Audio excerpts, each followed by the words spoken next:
Hello friends, કેમ છો? તમને બધાને જય અંબે. તો આપણે આજે એક રેસીપી બનાવીશું.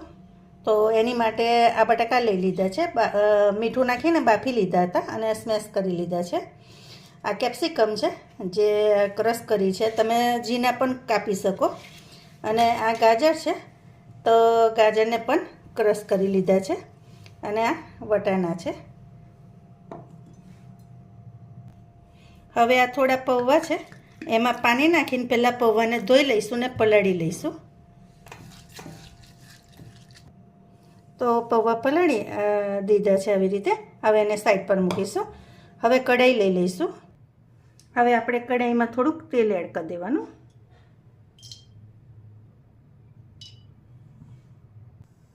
હવે તેલ થાય એટલે આપણે જીરું એડ કરી દઈશું.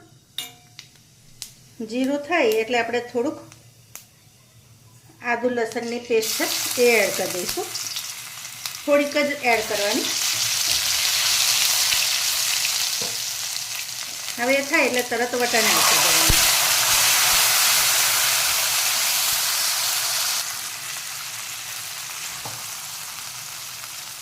હવે આ કેપ્સિકમ છે એ એડ કરી દઈશું અને ગાજર એડ કરી દેવાના.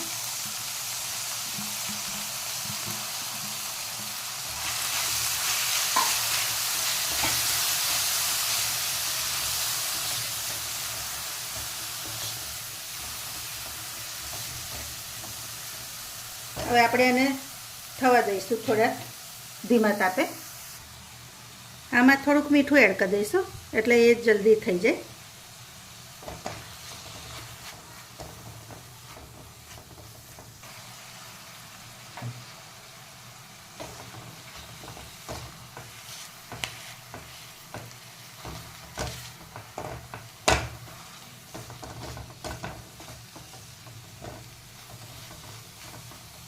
હજુ એને થોડીક વાર હજી થવા દેવાનું.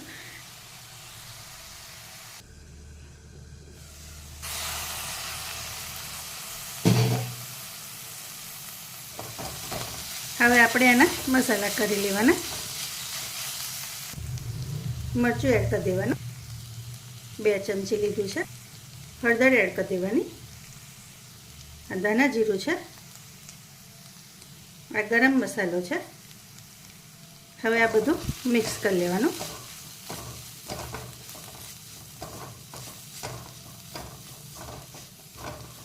હવે આમાં બટાકા સ્મેશ કર્યા હતા ને એ એડ કરી દઈશું.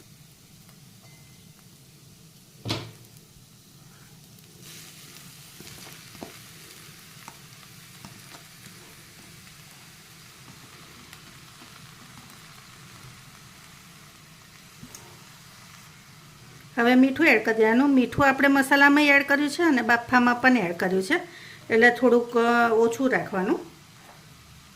હવે આ જે પૌવા હતા ને એ પણ આપણે એડ કરી દઈશું.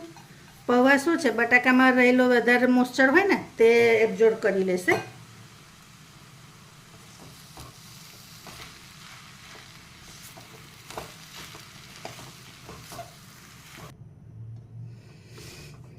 હવે આવી રીતે આપણે મસ્ત બધું ભેગું કરી લેવાનું, એકદમ સરસ, એકદમ સરખી રીતે.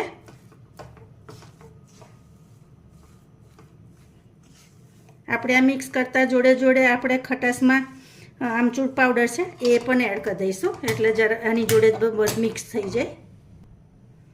તો આ આમચૂર પાવડર છે એ થોડુંક એડ કરી દઈશું.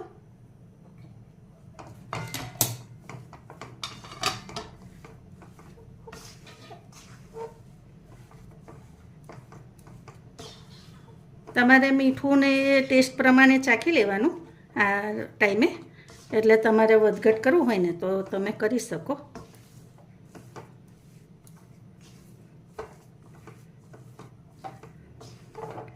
જો માવો કેવો સરસ દેખાય છે, જો ખાવામાં પણ બહુ સરસ લાગે.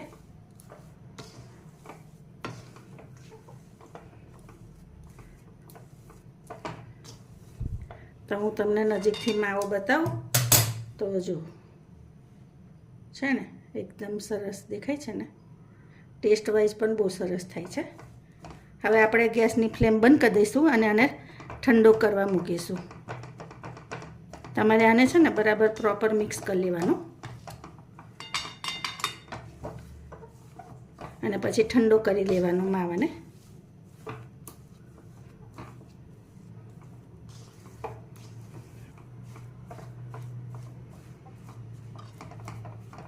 હવે આને ઠંડો થવા દઈશું. હવે આવો વાડકો લઈ લીધો છે, એમાં 2 ચમચી મેદો એડ કરી દેવાનો અને 2 ચમચી કોર્નફ્લોર એડ કરી દઈશું. તમે ચોખાનો લોટ પણ આની જોડે લઈ શકો. થોડુંક મીઠું એડ કરી દઈશું અને હવે પાણી રેડીને થોડુંક એની સ્લરી બનાવી દઈશું.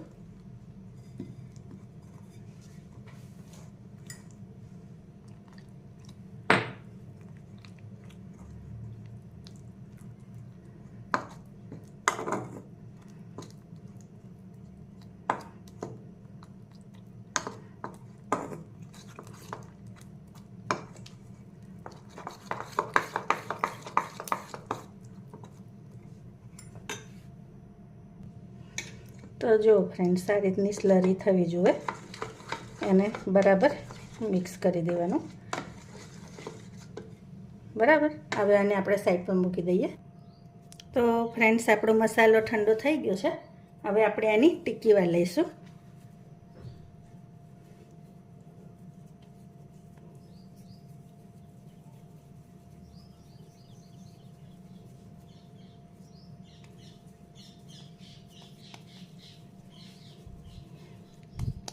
તો જો આ રીતે આપણે એની મોટી મોટી ટિક્કી વાળી લેવાની.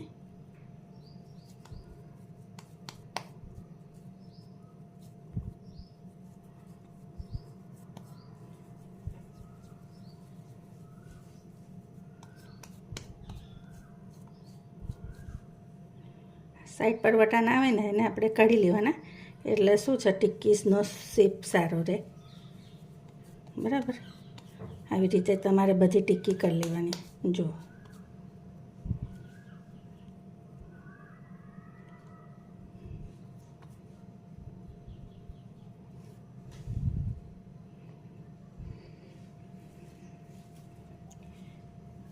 મારી રેસીપી એકવાર આ ચોક્કસથી ટ્રાય કરજો, તમને ખાવાની બહુ મજા આવશે. તો જો ફ્રેન્ડ્સ, આપણી ટિક્કી રેડી છે. હવે આપણે એને ડીપ ફ્રાય કરવા તેલ રેડી તૈયાર કરી લીધું છે. હવે આપણે આપણી ટિક્કીને આમાં ડીપ કરી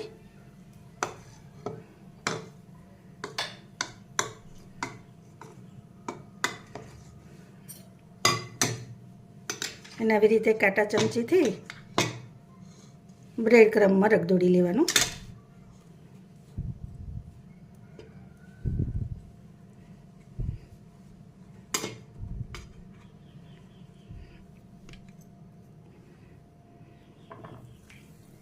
અને આવી રીતે આપણે એને તરવા મૂકવાની. આવી રીતે બીજી કરી લેવાની.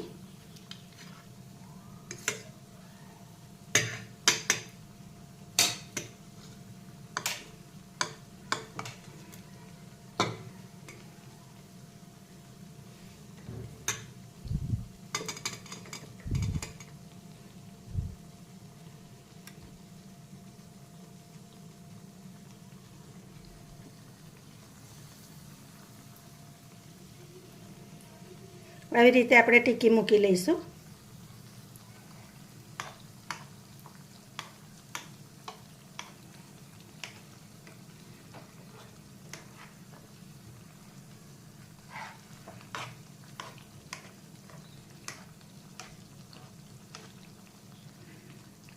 હવે થોડોક ફૂલ ગેસ કરીશું.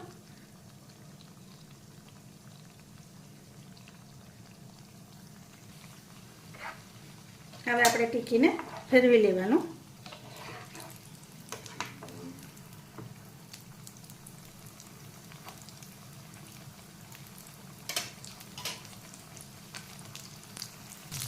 તો જો ફ્રેન્ડ્સ, આવી થઈ જાય એટલે આપણે ટિક્કીને કાઢી લેવાની. તો જો કેવી સરસ દેખાય છે. અને તમને અવાજ સંભળાવું તો એકદમ કડક ને સરસ થાય છે. તો આવી રીતે બીજી બધી ટિક્કી તળી લઈએ. તો જો ફ્રેન્ડ્સ, આપણી ટિક્કી બધી તૈયાર છે. ચાલો હવે આગળ પ્રોસીજર કરીએ. તો જો ફ્રેન્ડ્સ, પહેલાં આપણે બટર ચોપડી દઈશું થોડુંક. બધી સાઈડે ચોપડી દેવાનું આવી રીતે.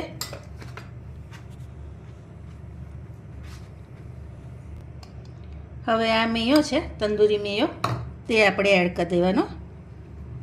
તમે વધારે ઓછો એડ કરી શકો.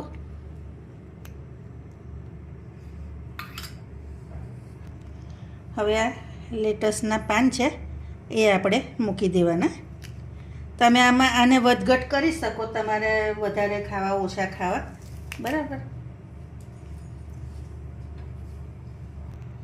હવે એક ડુંગળી મૂકી દઈશું અને એક ટામેટું મૂકી દેવાનું.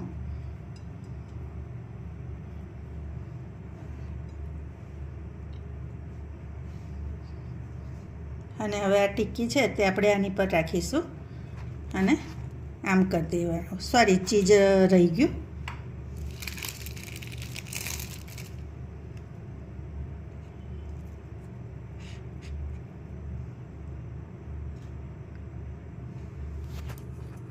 અને પછી ઉપર આવી રીતે આપણે પાનને મૂકી દેવાનું. તો એવી રીતે આ બાજુ પર